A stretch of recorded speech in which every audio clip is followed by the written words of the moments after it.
Hello, what is up, disc golfers? Today on Iceberg TV, I want to have a quick chat about the Sexton Firebird 2021 release so far. I've been on the website every single time they've done a release, haven't been able to get them off of the website. So I wound up trading a 2016 Sexton Firebird that was used and inked, and I traded it. And before I talk about these four 2021s that I traded it for, I just want to go over some of my initial thoughts on the differences between, I have 2017 to 2021 here. This is my whole Firebird collection. It's one of the only discs I collect because I actually throw these and it's my favorite disc. So we're going to start off with the 2017s here. I have two chrome stamped 2017s that I got from my friends in Australia. They know I really like Firebirds. I traded a 2018 Germbird and a 2018 Sexton Firebird for this one, and I traded a Cloudbreaker 2 for that one. The 2017s are a little bit domier, but also a little bit more overstable than, let's say, the 2018s, which I have right here, which are quite a bit more flat. The 2017s are quite a bit more overstable than the 2021s and the 2018s. Currently, my favorite thrower that I have right now is one of the first discs I actually ever bought for myself, and it's this very used, very beat-in 2018 Sexton Firebird that I use for super straight forehands. I throw it for how a lot of people would throw like a T-bird. I'll throw it really, really hard and flat backhand, and it'll turn just a little bit, but it always has like, it doesn't fade super hard. It pretty much just pushes straight, but it's not going to turn over and roll or turn over and just carry super far to the right either. So it's just a super dependable, actually crusher disc for me. So I throw this backhand and forehand. I'm currently throwing this 2018 the most. Really, really love this disc. It's a big workhorse disc in my bag. So just to touch on the 2017s, a little bit more domey than the 2018s, but also more overstable. So if you don't mind forehanding a slightly domier Firebird, the 2017 would be a good thrower for you.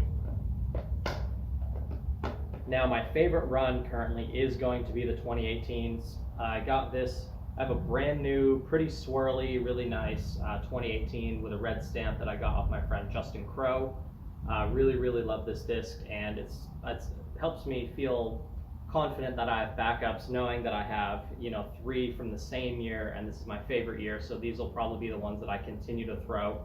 They're a little bit less stable than the 2017s, but also a little bit more flat. So for me, they feel a little bit better in the hand because I prefer flat discs for my forehand throws.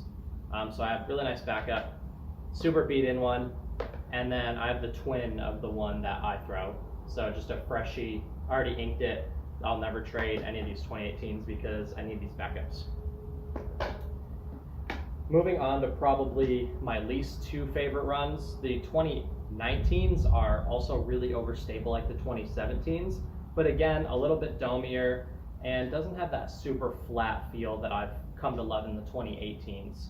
Now, is it still a good thrower? It's definitely a good thrower, and it's definitely a little bit more overstable. I'm getting to that point where my workhorse Sexton is so understable compared to the new ones that I need to pick a new one to put in the bag, and it very well could be this 2019, but it's currently not my favorite run. Definitely more fan of the 2018s. Now, probably my least favorite run was the 2020.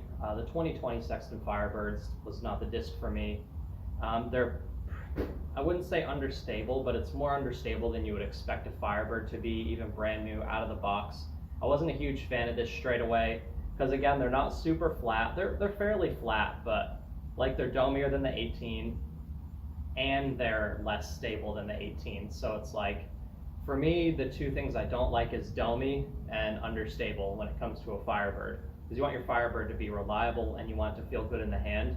And the 2020 doesn't really fulfill either of those needs because it was a little bit more understable out of the box, as well as it's domy, so it doesn't feel quite as good in the hand for me, and also doesn't have, the desired flight. So feel and flight. 2020 was my least favorite run, but eventually maybe this will grow into my bag. But right now, it'll probably grow into my bag as like a backhand disc, but not really a forehand Firebird.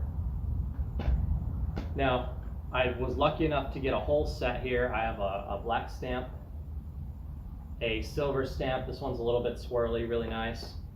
I have a red stamp. This one's even nicer, a little bit more swirly than the last one. And the digital blue stamp, again, has a little bit of fire breather action going on over here. So I really love these 2021s actually.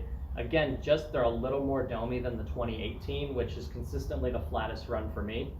But they have that dependable overstability. So right now I'm bagging one of these 2021s and the 2018, and I'm gonna get you guys an actual video review of this disc specifically, but I wanted to give my thoughts as to, you know, where do I think the Sexton Firebird's at, which ones are the best throwers, which ones are the most collectible, and I wanted to show off my collection a little bit because I think a lot of people want to throw Sexton Firebird, or they want to collect them. They're not really sure how good of a disc it is because a lot of people collect them but not throw them, so I just want to give you my experience and my expectations from Sexton Firebirds. So when you go and you buy one as a collector or a thrower, you know exactly what you're getting. And yeah, if you're a forehand dominant player, you have to bag a Sexton Firebird. There's no way around it. It's the best forehand disc ever made. As far as the 2016s go, there's no distinguishable differences in flight for me between 2016 and 2017, and I've never thrown a 2015. With these 2021s, I think Innova is just going to keep releasing them until they stop completely selling out, because it wouldn't make sense for them to stop selling them because they're all still just completely selling out instantaneously. I've been on the website and I've been able to get one. Even I was on Twitter and saw the tweet and was on the website in like 30 seconds checking out, and I actually put the discs into my cart but then wasn't able to buy them, was the closest that I got. They're adding so many of these to the market that I think the reseller market is going to absolutely tank, and it's already started to begin to tank. You're seeing these sell for like $35 instead of $55, and I think it's going to slowly creep all the way down to MSRP, just like it did with the Nate Sexton Excaliburs. Yeah, I think they're going to keep producing more runs of these. I could be wrong, but that's just what I think is going to happen. I think they're going to do at least another 1 or 2 more runs.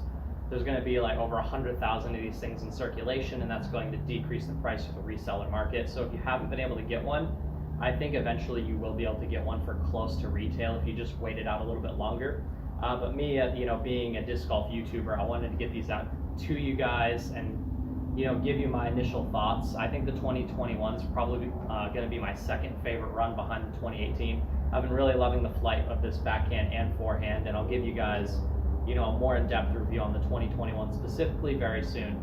Leave it in the comment section down below. What's your favorite run of the Nate Sexton Firebird? Thank you for watching. It's your boy Iceberg Dylan. You're watching Iceberg TV, and take care.